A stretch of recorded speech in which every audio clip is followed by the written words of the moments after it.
Welcome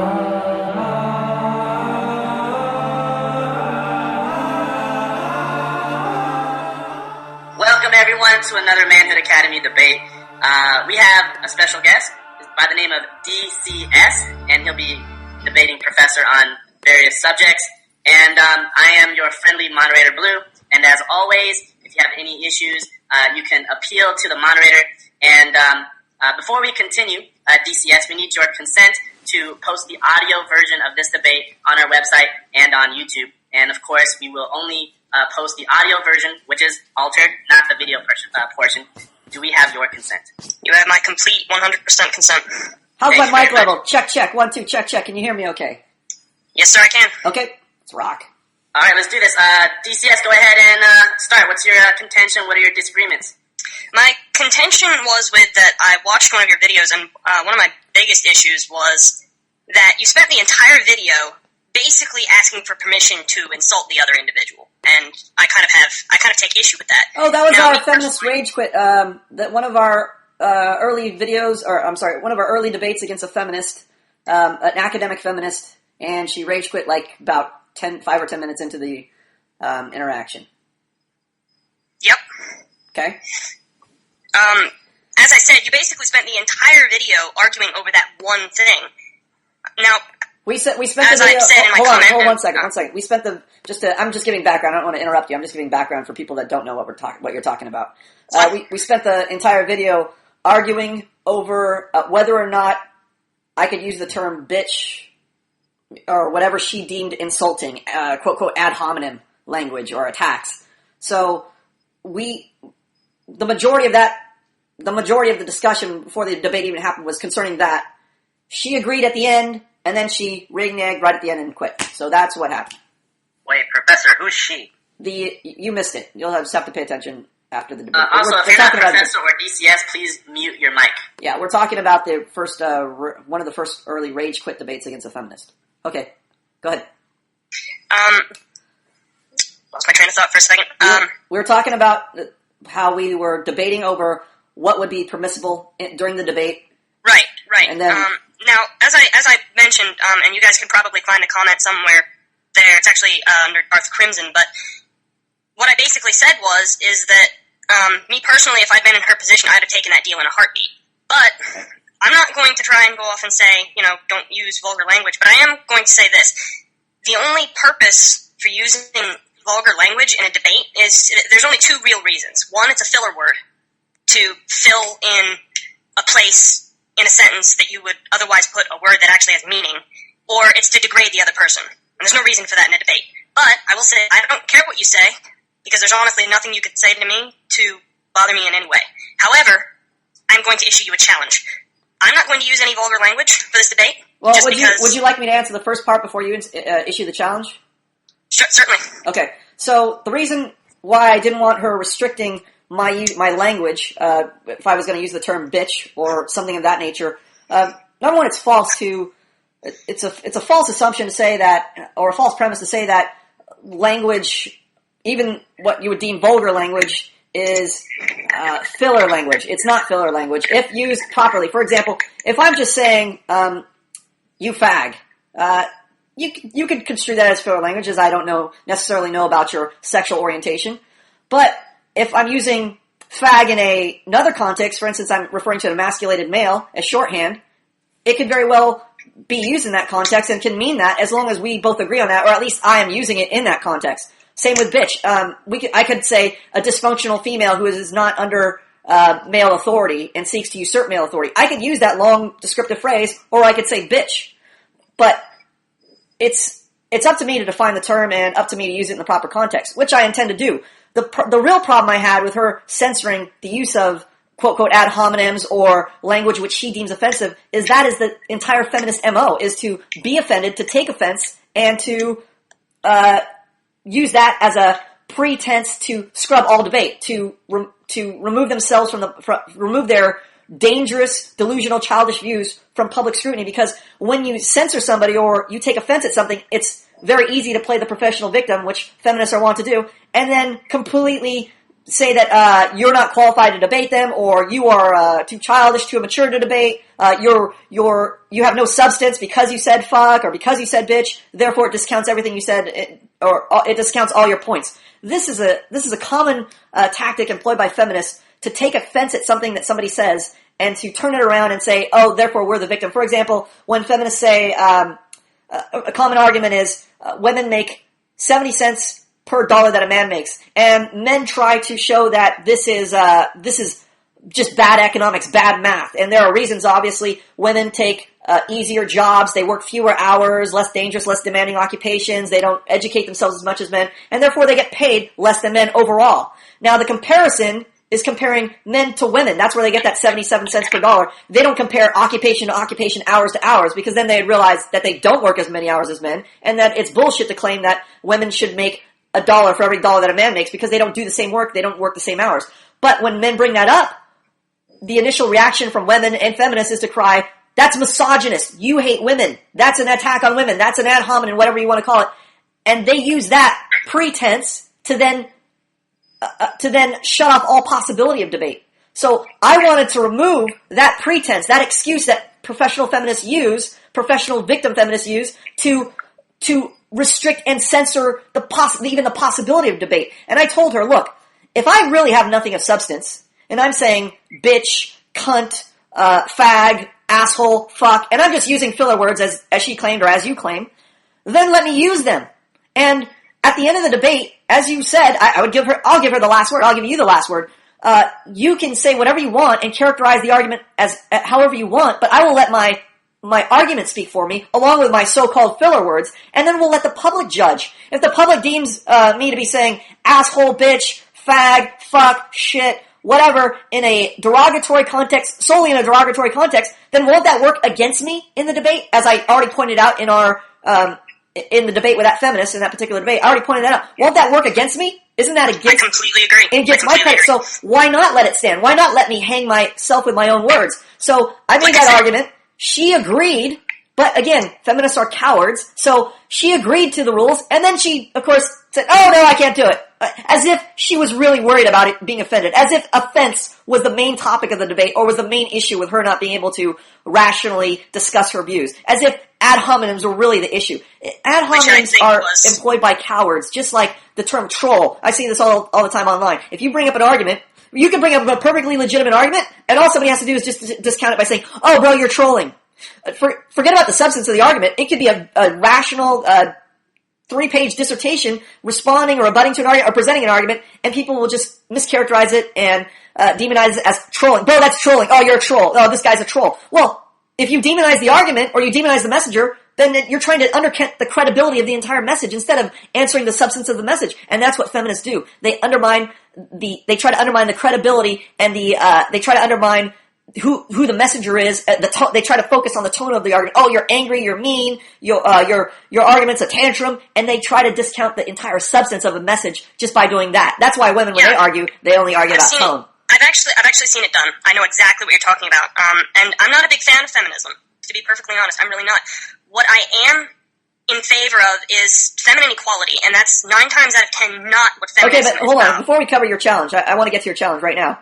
But do you see the fallacy of your argument where you're talking about filler words, ad hominems, things of that nature? And by the way, also, I didn't bring up that these words are shorthand. Just like I said, I could say bitch, or I could say woman who is trying to usurp male authority and who is not under a male's authority. I could use long descriptive words and terms, or I could use slang terms, or I could use shorthand terms that most people are familiar with, a bitch, etc. Do you understand why I'm using the words in these contexts where more of the general public might understand what I'm talking about? I don't 100% agree, but I do understand where you're coming from. And likewise with terms like, let's say, fuck. Okay, there's a difference between saying somebody's a fuckhead, which to me serves no purpose. It's like saying poopy face. It's not a descriptive term. I'm not just employing, people are trying to claim that I'm employing terms haphazardly. No, but there's definitely valid reasons why I'm using these terms, and I'm even if people call me on them, I'll gladly provide them with the definitions. I'm not using words haphazardly when I use them. Sometimes I use words in a slang context or in a I'm more familiar. Like if I'm talking about a dysfunctional female, I usually just say the shorthand term bitch. It's much more convenient. So, for the sake of convenience, if somebody calls me and asks me, well, you're just using a derogatory term, I'll be glad to explain it to them. But do you see why I'm using those words? Other words like fuck, if you're talking about emphasis, sure. Emphasis may not necessarily be required for an oral debate. Maybe you're just adverse to hearing the term fuck, but I don't think fuck will shipwreck an argument or fuck will shipwreck a debate. And if you're so sensitive that the term fuck is so offensive that you can't debate, I submit that you're not even qualified to debate in the first place, because the most offensive thing is not fuck, but is the truth. It is the ideas that are contrary to other people's beliefs that they find offensive, not the terms fuck. I mean, so I don't see how, in your argument, how anything I've said falls under the context of filler words or just mere potty mouth insults. Fair enough. In that case, forget the challenge, because I was basically going to go and say there's really no reason to use vulgar language. But if you're going to go down that route, I can't complain. Wait, forget the challenge. Are we done? Oh, no. That was just the challenge for the duration of the thing. Okay. No, I actually went and watched another one of your videos, and just to get a little bit more information on your background and your opinions. And one of my biggest worries is that your and I's opinions are such polar opposites. I have a suspicion that we're going to get about a quarter of the way through this debate, and we're going to very quickly discover that we're not getting anywhere. So I'd like to... Why wouldn't we get anywhere? Well, for instance, your opinions on blaming the victim. Okay, first of all, you have to believe that the other person is the victim in order to claim that I'm blaming the victim. Yeah, I do. You haven't established. You haven't established yet who the victim is. So to make a general statement like you're blaming the victim, that's right. I hate to use the term straw man. I'd rather explain the argument or the fallacy of the argument. I don't like when people throw things out there like ad hominem or straw man or authority fallacy, and they don't explain what they're talking about. So I believe in explaining what I'm talking about. When you're talking about blaming the victim, and even the concept, I want to cover that you said I believe in feminine equality. I also want to cover that and see what you mean by feminine equality. But as far as like blaming the victim, you have to believe that, I believe you're referring to women as the victim in a sexual assault case. You have to first believe that she is the victim. You have to first demonstrate she is the victim. And our contention is women have not done that. Feminists have not done that. And our debates over that subject, over the very subject of accountability and how accountable women are with their own behavior. And we posted an article written by a sorority sister who even sees the bullshit that women try to pull and feminists try to pull as far as accountability goes. The common argument, there's posters all over college campuses right now, rape culture, stop rape culture. Men need to work to stop rape culture. Women don't need to do anything. Women are innocent. It's all on men, 100% on men. Men, you need to stop raping.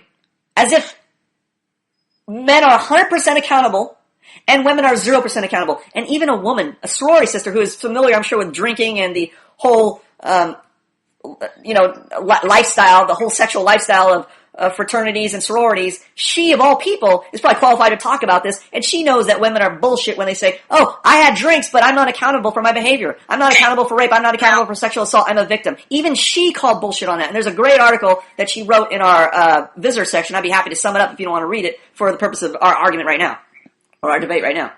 That won't be entirely necessary because I do know what you're talking about. I think if a woman, walks into a bar, drinks 8 whatever she's going to drink, and then walks back out with a guy and goes to his house and he rapes her, let's look at it this way. Firstly, she should be held accountable because that was not an intelligent decision. Okay. I will acknowledge that.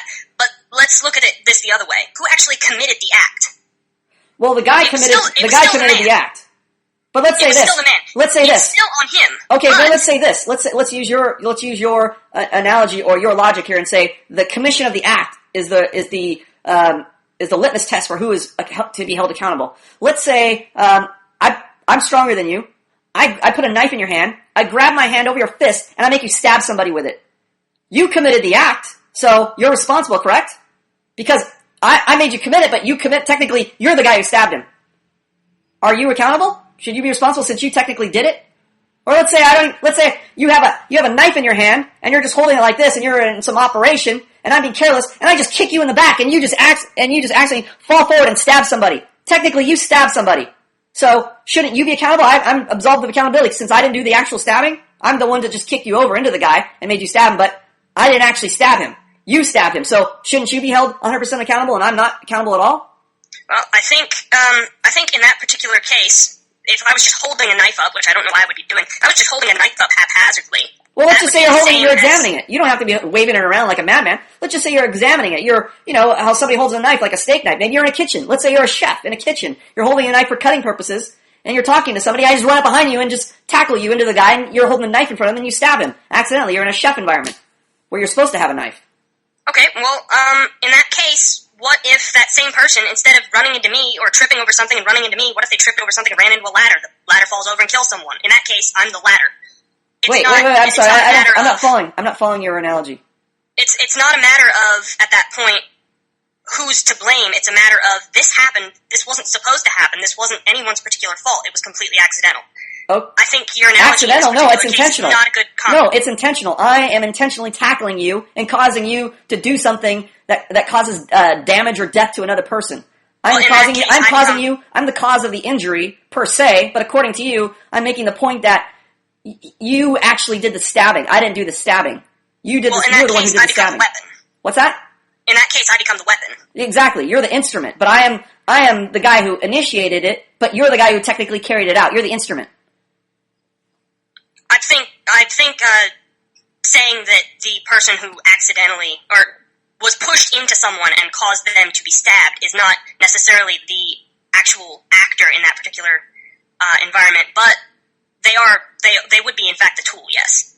Right. So that's my point. That's my point. So your point in the rape analogy was that the guy did the raping, so therefore he's at fault. My point is, you did the stabbing, so therefore you should be at fault too. I should be absolved. Even though I caused it, I intentionally meant for you to stab that guy. I hated that guy. I was just looking for an opportunity to set him up, and you just happened to be there. And I know that in your legal system, that just whoever technically does the murder is the murderer. Whoever is the instrument is the instrument. It doesn't matter who actually orchestrates it, who actually plans it out. But you just blame in your legal system. You just blame the instrument, whoever carried it out, and that's you. So I set up a way for you to carry out the murder for me on my behalf. And you do that, you actually stab the guy because I intentionally tackled you into him. So by your reasoning, I'm free of accountability. Just like in the rape analogy, the man technically committed the rape, so now the woman's free. She has no part in this. No accountability at all. Well, like I said, okay, the woman in that case is not entirely accountability free, okay? That's not the case that I'm trying to make, because It was a stupid decision to go home with the guy. It was a stupid decision to get drunk in the first place, drunk to the point where you can no longer consider your actions intelligently. I would say there's also, an intelligent decision. Okay, I would say that was one of the issues. I'd say there are other issues too that make her even more culpable. Or liable, whatever you want to call it. Well, I think we can get to those in a moment. But the situation that I'm talking about is, you said, in one of your other videos, you said that if a woman enters into a relationship with a known relationship with another person, right? A man, let's say, okay, without the intention of having sex, right, then she has no business in that relationship. Exactly. I disagree. Good. I completely 100% disagree. Good for you. Might as well explain your reasoning. Sex in a relationship is 100% consensual on both sides. 100% consensual. If both sides aren't interested, then there's no point. Well, here's what you have here's where you are clueless as to how relationships work. Why is rape the number one fantasy of women? Why do women gravitate towards books like 50 Shades of Grey, where their consent is taken away from them? Why do they gravitate towards movies and characters where they are overpowered? You see people in movies, Hollywood's notorious feminist territory, and they have all kinds of masculine heroines, and they try to give every type of woman masculine features and masculine authority in their movies. But yet, when this topic of romance, do you see guys asking permission? Can I kiss you? Is it 100% permissible for me to kiss you? Do I have 100% consent to do this? I mean, they even have contracts on some colleges where you have to sign a waiver or give verbal consent for each act. So, for instance, if you want to touch boobies, you have to get consent, verbal consent. May I touch your boobies? You have to get consent for a kiss. May I touch may I kiss you? May I put my penis in your vagina? It's to that extent. You have such a clueless notion of how relationships work. I doubt you have much experience with women just by how you're stating how relationships work. You're stating it from the feminist point of view that relationships should run this way. We should each have a contract. You should have your lawyer. I should have my lawyer. We should have a witness, and I should have a witness. And we are on a date, and then we're ready to kiss, and now I gotta call my lawyer, you gotta call your lawyer, we gotta call our witnesses, we gotta wait till they arrive, and then we gotta sign a contract stating that it's permissible, I've given consent for you to kiss me. Right? I mean, how far do we go? How do we establish you gave consent if the two people are on a date? Do we say there was an oral contract? Do we say, who's more reliable? Who's a more reliable witness? How do you tell? As I said, I believe a relationship is a consensual social interaction between two individuals. And it was never intended to be controlled by one individual or by one side or the other. That was never the intention. No, that's completely wrong. And I would say that your relationships are the proof of that. Your own relationships or lack of romantic relationships are the proof of that. I have proof. I have had many actual relationships with women. So I know what they do and don't respond to. You don't. I'm guessing that you have very few, if no relation, or none to speak of romantic relationships with women. I have had two serious relationships in the past about 8 months or so, and... 2 serious in the past 8 months, so that's like 4 months each? It was less than 4 months apiece. Less than 4 months apiece? 2 months apiece? That's really not the point here. Actually, it is the point, because you're saying you know how romantic relationships run, having had what you deem serious relationships are 2 months or less, whereas I have had actual yearly long, at least a year relationships with females, and that's many females, not just 2 in the last 8 months. I've had actual long-term relationships with women, what you would call serious relationships, and I have actual proof, whereas your proof about how a relationship should run or an idealized relationship is suspect. Where is your proof? How did your relationships work out? Did you get dumped? I'm guessing you got dumped. The first one, yes, I did, because I completely screwed everything up. She's actually pregnant now. Okay, yes, so it's mine.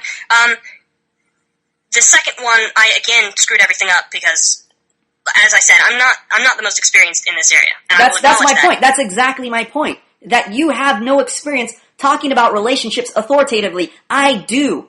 I know how to make them work. You don't. So for you to lecture me about how a relationship should run when you have no success in this area demonstrates your incompetent theory, demonstrates the fallacy of your own theory. Okay, well, let's go down that route. Are you under the impression that women are somehow inferior to men? No, that if you had read our ebook, you would realize that. I think it's even in one of our videos where we talk about function, and yeah, that's it. That's in I think the solution. One of our video, a 3-part series that kind of lightly touches on the ebook. It's called the problem, the solution, and the application. And we even cover it there. That there is no inferiority or superiority. Just like with your which is superior to which when you're referring to your hand and your head. Which is inferior and which is superior? Well, there is no thought of inferior or superior. They're different functions. Your hand is equally as necessary as your head. Your head may carry out more functions. It may lead the hand. It may tell the hand what to do. But without the head can't accomplish what it's trying to do. So there is no thought of inferiority or superiority. There is only function. And these two things fulfill different functions, just like with women. You're taking women not being as smart as men to mean that women are inferior to men. We already cover this fallacy in our ebook and in our video. So you're under the impression that women are not as smart as men. Yeah, they definitely aren't as smart as men, or as strong as men. Because again, because that's not their function. Explain why most women perform better in school than men do. Well, we've already explained this in another debate. This is a feminist environment. I mean, you should read some of the articles we posted about women grading men lower, women arranging the course to benefit women. I mean, you talk about academic or women doing better in school. There's a difference between. I mean, even feminist Mark Twain said, "I never let my schooling get in the way of my education," because even he, as a feminist, realized that. Just because somebody gives you a diploma doesn't mean you're smart, doesn't mean you're wise, doesn't mean you know what to do with that education. Women get better grades than men today because they're supported more. They have more support in academia right now. But that, even with that education, that formalized education, that official stamp of approval, they're still not as bright as men. Men are still the ones who innovate. Men are still the ones who lead and pioneer and create society. I mean, all the significant inventions in the world were created by men. If you say women are doing better in school, I say, look at fucking history. Who invented the car? Who invented the computer, the cell phone? These are all male inventions. Without men, women wouldn't even have a fucking building to learn inside of. They wouldn't have textbooks written for them. Who wrote the textbooks?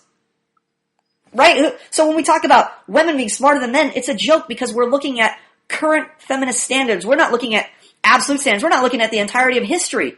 So, well, if you want to go back to the entirety of history, women were never permitted to do much of anything, let alone prove themselves by inventing things. Who permitted men to do anything?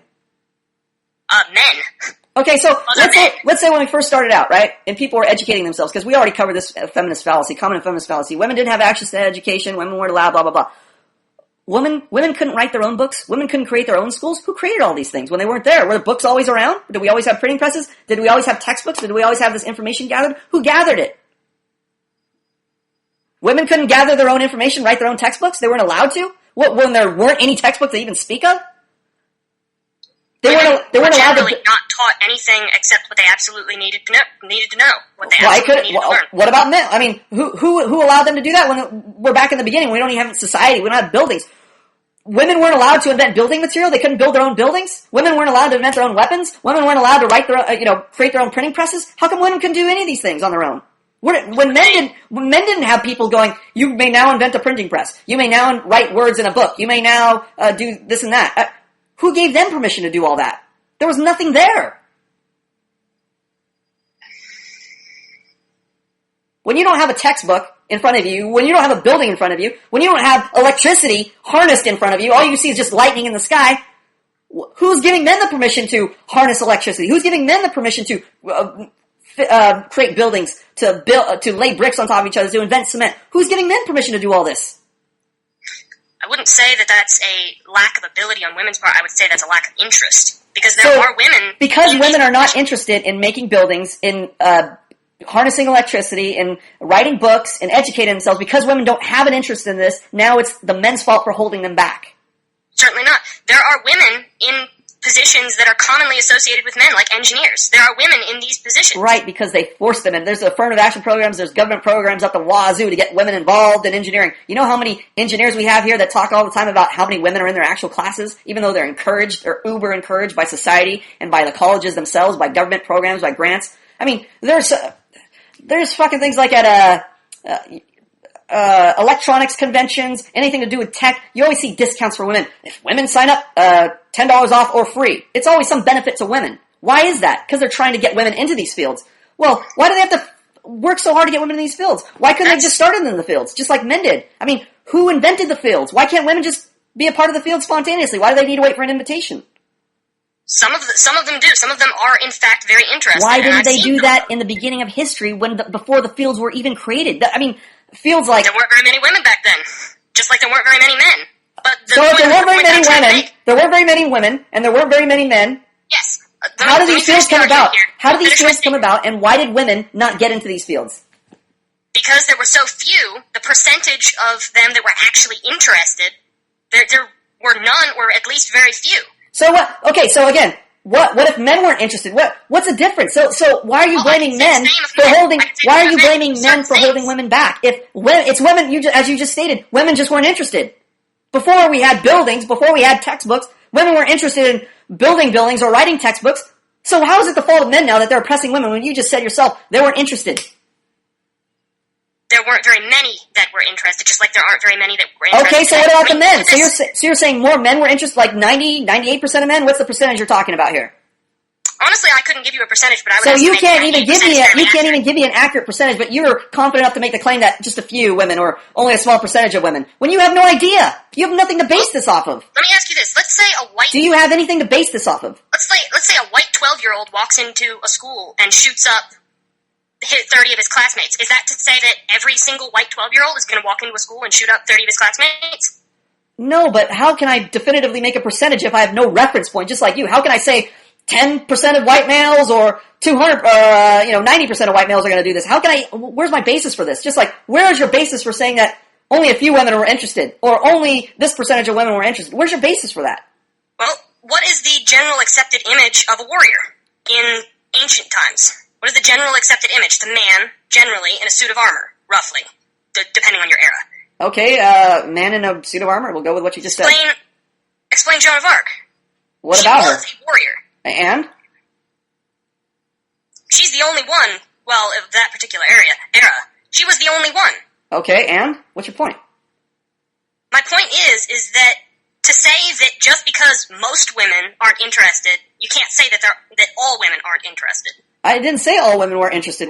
That's not the point. You're saying that women were held back, or women don't have the opportunity. I'm not saying women were held back. I'm what saying are you saying there was, in fact, a lack of interest. Okay, so they have a lack of interest, so therefore if they have a lack of interest, how is it men's fault that women have a lack of interest in these fields? It isn't. The lack of interest is not men's fault. What is men's fault is that, for the most part, men do control societal opinion up to this point. And how did they get that control? How did they get that control if women had access before society was created? Before buildings, before textbooks were created, how did men gain control of this if women are just as smart as men, as you claim? Why didn't they realize control was important for society? Like I said, a lack of majority interest. So women weren't interested. Women weren't interested in being in control. Not initially. Not initially. Well, obviously they're not bright as men then. There you go. You proved my point. Women aren't bright enough to realize that control is important. Therefore, they shouldn't be in control. Just like children aren't bright enough to realize that control is important. Therefore, they shouldn't be in control either. The big issue initially was that a general societal opinion was created by both the men who wanted control and the women who weren't interested in being in control. So okay, so women aren't interested in women aren't bright enough to be in control. Just like you said, they're not interested in control. So therefore, we just proved the point that women aren't as bright as men. They're not interested in control. I didn't say all of them weren't interested, because I know for a fact that there are. Okay, there's exceptions to every rule. There's I don't know, you want to call it 2 women out of 100 women were interested in control, but by and large, if men are interested in control, this tells us that by and large, men are smarter than women.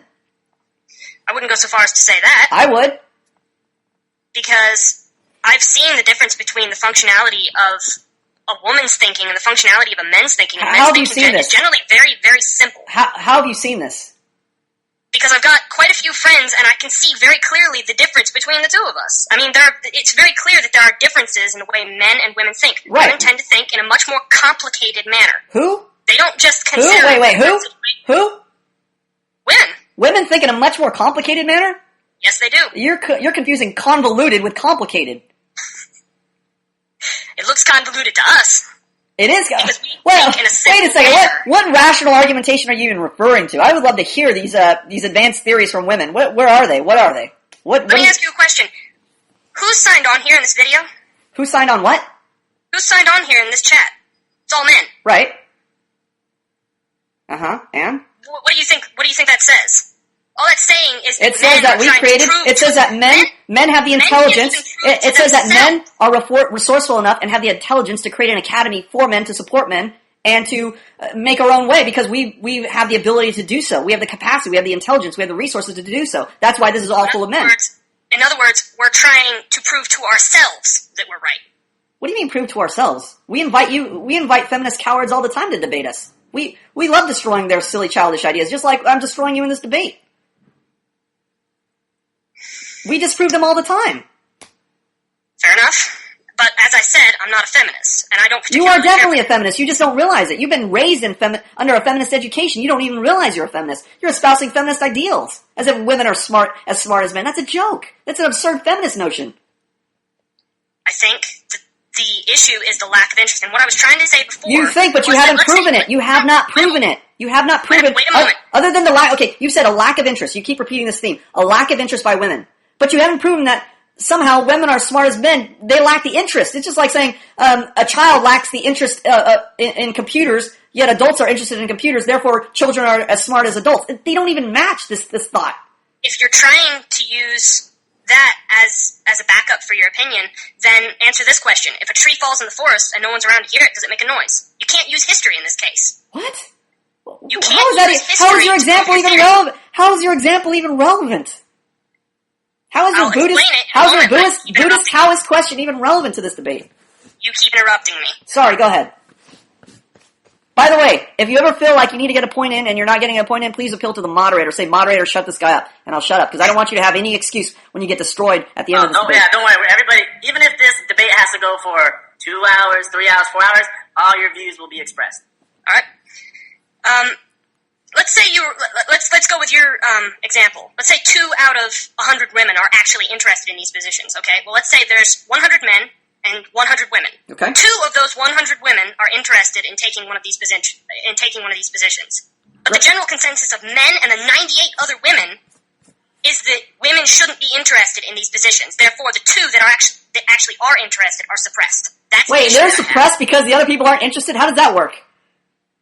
They're suppressed because the general How are they societal suppressed? consensus. How are they suppressed? Because the opinion of society says that they shouldn't be interested. So they can't Therefore, do it on their own? they're reluctant to show their interest. So you think that inventors or, Leonardo da Vinci, Tesla, all these people that invented things, you're saying that everybody was 100% on board. They had no opposition. They had nobody fighting against them. They had society's approval 100% of the time. They actually had the backing of some very powerful people at that time. So every inventor has the backing of everybody and everybody's support. Are you high? No, not currently. Never have been high, actually. So you seriously think that everybody who invented everything or created something had 100%, it was all downhill, it was 100% support from society, all downhill? Oh, in that case, if you're referring to, I'm referring to men who created things, who invented things, who built things. You're saying, according to you, society has 100% backing for these inventors because they're men, therefore, it was a smooth sailing, no problem.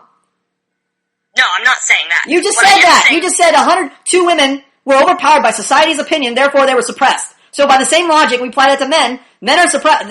Either they're suppressed or they're not. Either they get 100% society's back and they don't.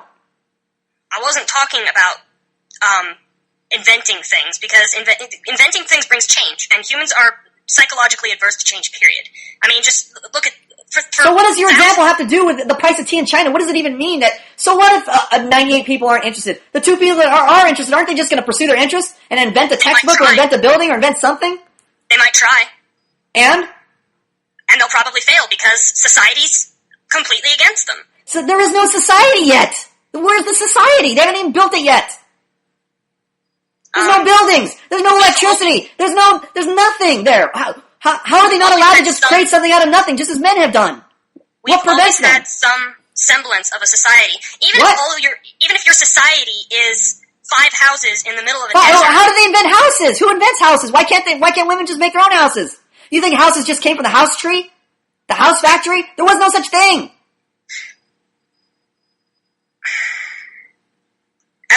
As I'm saying, you really can't use history in this case, because I have seen firsthand the women that are interested in positions that are in existence now. I'm not talking about, but we're talking about how those positions even came about, how society structured even came about. And the other thing that you have to realize is that in the very, very beginning, and I do actually have a Christian standpoint, I believe in creation, and that's not what we're debating here. In the very, very beginning, women were under the control of men, because that was the general standing of men at that time. They're under the control of men. They're as smart as men, but under the control of men. That's because they were put there.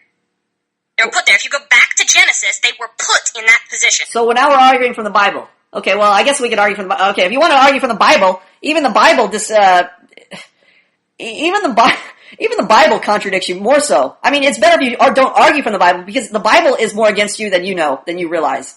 I mean, it always talks about women being subservient to men, women shutting up. I mean, if you want to talk biblically speaking, this is a biblical principle. Women definitely aren't as smart as men. I believe in the historical aspects of the Bible, not so much the societal or social interactions. Well, then we're just picking and choosing. I mean, why bother with any of the Bible then, if you only care about certain aspects? I'm not picking and choosing. You just said you're a Christian, which means you believe in the whole Bible, but you said you only believe in... I'm not a Christian. I just believe in creation. I'm not a Christian. You're not a Christian. You just believe that it was created according to the Bible? Like God spoke and said, let there be light, and then there was light. You believe that part. Is that what you're telling me? Yes. I believe that the things in the Bible actually happened. I just don't believe in the opinions. What? So you believe that God said something, He spoke, let there be light, there's light, let there be trees, there's trees. You believe in that part, but the rest of but you're not a Christian. You just somehow adopt that view. No, I was raised on Christian values, but I turned away from the... Yeah, but you're talking about part of the Bible of creation. You said you believe in creation. Well, God created the world, supposedly, according to the Bible. So I'm going by your logic here. You're saying God spoke, and therefore it was. It came into being. He spoke things into being as not being into being. So He said, let there be light, and there was light was created. That's creation. Is there another version of creation I'm missing that you believe in? Nope. That's it. Okay. So you're insane, is what you're trying to say. I've been told I'm insane before, but well, I think you should have listened. But insane people usually don't listen. The point I was trying to make is that they were in that. If you do believe that, and I'm suspecting that you don't, if you do believe that women were put in that position without choice. Okay, I'm willing, guess what? I'm willing to let you have the last word. I'm resting my case already. I think you're insane. I think I've already demonstrated that. I think your reasoning capacity is so limited by your feminist education that you're an embarrassment to this debate. So I'm willing to rest my case already. You can make all the points you want after this. I'm going to let you have the last word. Go ahead. In that case, then I really honestly don't have much to say because, as I've said, and this is exactly what I was afraid of, our opinions are so incredibly polar opposite that that we're not getting anywhere. Well, right, I think we did get somewhere. I think we realized that feminism is wrong because its defenders like you are lunatics and make no sense. And I think the more we demonstrate this, the more people realize how absurd and fraudulent feminism really is. So I think we did learn something. I don't think you learned something, but I think everybody listening to this debate will have learned something. Fair enough. All right, so but you have no finishing statement. You want to make a finishing statement? Like I said, I really can't. There's honestly nothing I can say at this point that is going to change how this debate has gone, and I will admit I came here completely unprepared for what I was getting into. Well, okay. With that said, thank you to the debaters. Now let's go to moderator. I wish he had made a finishing statement to sum up his views and to rebut my views, but let it be known that he doesn't want to have the last word. You say he wasn't prepared for the debate. Yeah, but I think he should still rebut my views in a total statement and sum up his views. I think if he had the ability to, he would have done it, but I don't think he's demonstrated that. All right. Well. All right. So let's go to audience reactions. Zoom. All right, Professor. I liked in the beginning the way you covered the idea of the usage of the word fag, but I think there's a very thorough, very specific explanation. And I have a better understanding of why you choose to have your opinion now as a result of that explanation. So thank you for that. Also, when he went over creation and said he believed that creation existed, but when DCS said that, but he wasn't actually a Christian, I couldn't believe, I couldn't understand his position. That made no sense to me. So I agree with the way that you handled it, ending it there. I thought that was the right thing to do. Thank you, Zoom. Let's go to Chaiwala. So this is debate, like, once again, I gotta see where, like, the debater, like, the listening skills are really bad, he's not paying attention. You definitely are a feminist, and you don't even realize it, and looks like all the points are going over your head. I like Zoom said, I also like how Professor explained the usage of words, and why he uses them, like, the context behind them, and just blindly saying, oh, using those words makes your argument wrong. He covered why that's a stupid notion to have. And ironically, feminists use that all the time. They call guys a creeper, misogynist. They use filler words all the time without specifically explaining what they mean. But since you're such a feminist and you're not bright, you only focus on when men use cuss words, they're using filler words. You never talk about women feminists using filler words because you're a feminist and it suits you. And I can see that throughout where you pick and choose things. When in the Bible you pick and choose things, even when we're discussing why women couldn't do things, you're like, they didn't have interest. And you're not even listening to the other side, so you're picking and choosing. You're selectively listening to what you're used to, what makes you emotionally appeals to you, because that's what you're invested in. So it's hard to, on this side, it's like, it's frustrating because you're not getting it, even though the points are making sense. That's what I'm saying. I thought those were some excellent points. I was actually very shocked. There was two thought-provoking great points that I didn't consider. Yes, thank you. Pinata, I know it looks like you're in a vehicle, but we'd like to hear your opinion. No, he said no. Yeah, I can go. Go ahead. I can go. Can you guys hear me? We can hear you fine. I hope that I always have a hope for at the end of these debates that the opponent will realize that his points are very dumbfounded. They're set on a basis that has been taught, that he has learned of teachings that have no basis, such as the feminist academic movement, I guess you could say.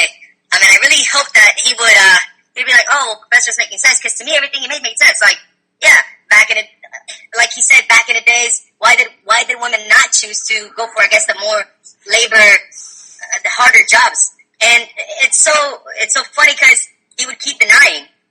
Well, it's because they would choose not to. But why? and he'd never come through with this like full specific answer, and it just sounded like he wanted to nitpick to whatever pleased him, like Chaiwala said, instead of actually being accountable for what he actually had to say. And that just goes to show how in school they really don't teach you how to become accountable, how to think logically. They just teach you how to memorize things. They don't really teach you how to get to the root of something. They just really teach you how, if you can repeat it, then that means you're smart, which is what he's doing.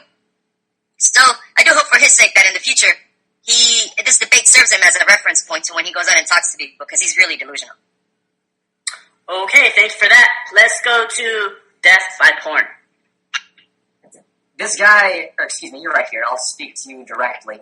DCS, you're the epitome of a feminist that makes excuses for women's failings. I've never heard so many excuses for women's failings in a debate before.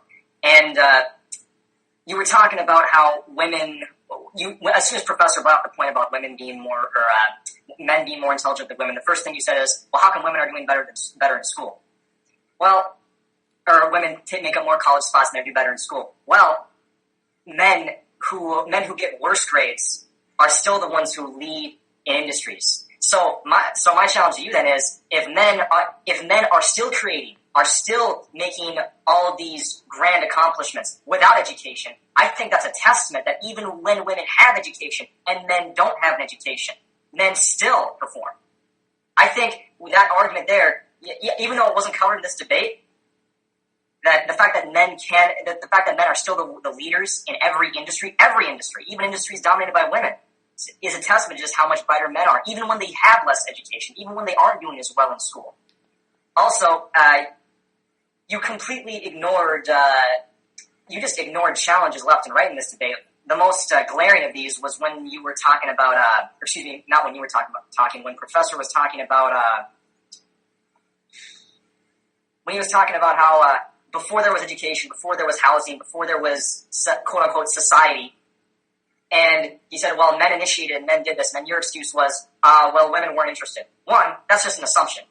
Two, even if it's you're basing it off of absolutely nothing. So you're basing your whole argument off of this one thing, and when Professor's trying to call you out on it, you just ignore it and go on a separate point. And every time he corners you on a point, you just ignore it and jump to another point, and another point, and another point, completely ignoring any fallacy in your reasoning. So that tells me you really didn't care about debate. You just wanted to cling to your view, to your delusional view. So I should have seen this coming, but it was disappointing. Ouch. Let's go to Green Mint. DCS, I think you realize your own position, because you said both I'm not experienced in social interactions and with dealing with women, and also that you haven't prepared for this debate. And this shows in your reasoning. At the beginning, your argument was weak. At the end of the debate, it was completely rational. And Professor really explained well why your rationality is bad. And my critique. Thank you, Green Mint. Chewy, I don't know if I saw you during the debate, but if you did listen to it, I was here. All right, great. It frustrated me. Wait. Can you lower your mic a little bit, or still a problem? Yeah, you sound like a microphone. Very loud. Can someone go now and I'll fix it? Yeah, just put it a little lower. Come back. Go ahead. Yeah. Come back to me, please. Okay. Let's go to Mr. Care Bear. Mr. Gerber. Mr. Care Bear. He's not there. He's shy. All right, General Butt Naked. I should have seen this coming from the way he started off the debate when he said, all right, can you hear me now? I can hear you, but I'm still... That's a good volume. Go ahead, General. Yeah, I should have seen this coming when he said, I'm really not a feminist or not in too much in support of their views, but I kind of see this. The very fact that you referenced that let me know that this debate was pretty much going to go the way it did. When you go back and listen to it, you sound completely, even more hardcore than most hardcore feminists. Your arguments are like a woman. You can't stick to one point. You're not connecting dots. He was when the professor was giving you logical justification, you immediately jump out of nowhere with some random points. So you haven't even learned to properly articulate yourself in a way that's understandable to other people. And you said that you weren't prepared for the debate. You were perfectly prepared for the debate. You weren't prepared for reasoning is what you weren't prepared for. And when you heard reason and you heard logic, you weren't prepared for it. Like the typical feminists, they are prepared for logic. They never are, which is why they jump to rational points like you were doing. I wasn't following your points about throughout history, most men would fail if they didn't have backing. As I recall in history, we used to believe the world was flat. Men risked their lives to prove the world was round. A man stood outside with a freaking kite in a lightning storm to prove that you could get electricity. Women had perfect capability of doing all these things, yet none of them did. So I wasn't sure where any of your argument was going with the women were suppressed bit, which is a catch-all for most feminists. So your argument, I just think you just weren't prepared to hear real logic, and you weren't prepared to step outside of your hardcore feminist foundation of your views. But I think when you go back and listen to this, you'll see that you really made no sense. You were just pretty much grasping for straws throughout the debate. Well, I'd like to say we only roast the ones we love. With that, let's go to... Can you hear me? Yeah, we can hear you. Alright, well, is it too loud now? No, it's perfect. Go ahead. Alright, General brought up the first point I was going to make about how could you even know historically how women felt suppressed and all this and how they didn't have any opportunities. The foundation for your arguments is just based on what you hear, what you read, but look at your own life. I think that's the best evidence of your perspective, and it actually scares me a lot to know that you're just an example of many, many guys out there who are pushing their perspective onto others while having their own failures, as in multiple failed relationships, bringing in children into the world that you're going to press this view on. It just seems like the problem's growing, and it actually frightens me a lot. I hope this experience could kind of reverse your course, and you could set a better example for your child, because right now it's scary to think about that this is a growing problem. Thank you. Bro Coolsif, you're up. I had hope. I hopped midway through the debate, and I had hoped that maybe this guy would actually learn something, but because he didn't have any rage quits or anything like that. It looked like he was actually going to talk about what his views were, but like General said, he would keep jumping away from what he was actually saying, so he didn't allow a discussion about his points. He kept on changing his points. He never kind of explained what happened at the beginning of history when men, had control, like why women just weren't interested. Like, what does that say about women? He didn't go into that, so you could tell he's trying to dodge the actual issues. I hope, like everyone else, that I wish he would have been open to considering his faulty views, but I hope he'll go back and think about them and just not be a mindless feminist and actually think about these things logically. Maybe a seed was planted. Let's go to Simon. Well, I wasn't at the debate when it was on, but from what I can hear, well, I'm right now in school, and about these grades and boys, girls grades, and what I notice is that, guys, they get maybe worse grades, but they are still smarter. They still know more. Well, for example, they can get out of the situations better. Girls are like they are like the books rats. They read a lot, they learn a lot, but they can't seem to write tests better than guys. So yeah, I think that the idiom is bookworms. Yeah, bookworms. Yeah. You'll learn that in English in class. Lithuania, we call them not book rats. the same. They call them book cats. Alright, did I miss anyone? Hold on, did I miss anyone? Oh, Simon.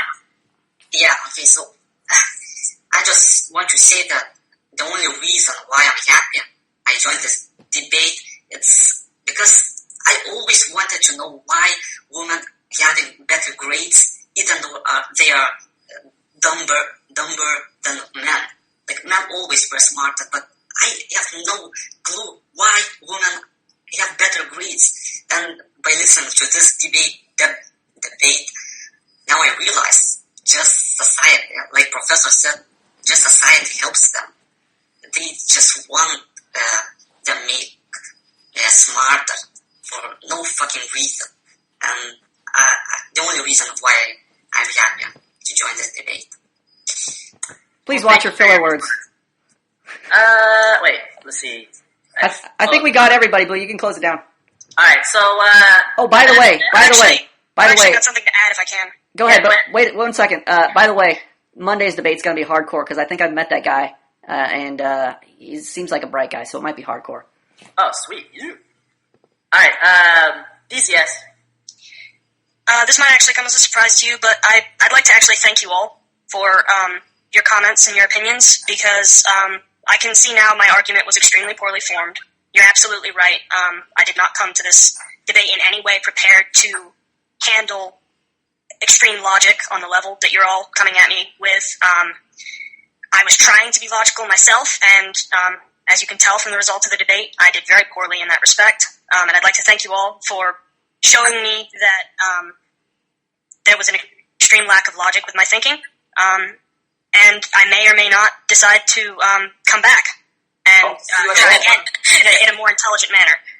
But I can assure you, if I do come back, this will not happen again.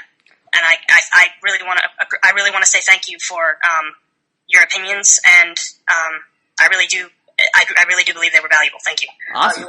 If you want to get more skill and reasoning, you can always enroll as well. That's another option. Yeah, enroll into the academy. Enrollment. Alright, well, I'd like to thank everyone for attending another beautiful Manhood Academy debate. We'll see you next time.